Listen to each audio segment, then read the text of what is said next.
This is my room. It's a panda. Its name is Panda.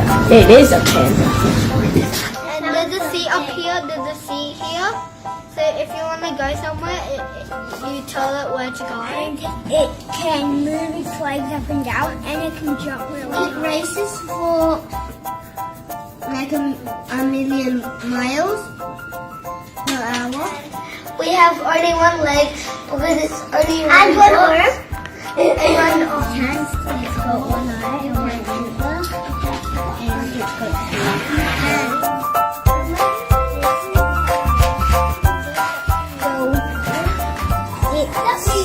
So the person tells it where to go.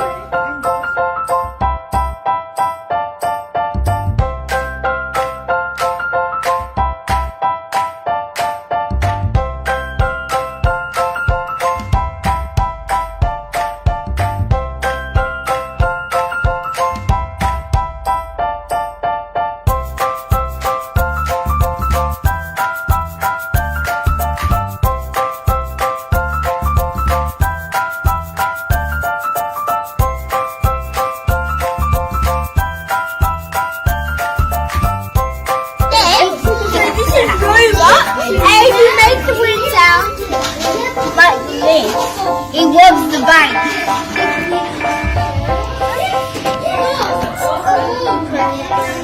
To change colours and makes different sounds. And the project was about today was we were building with Lego, and the project was about machines.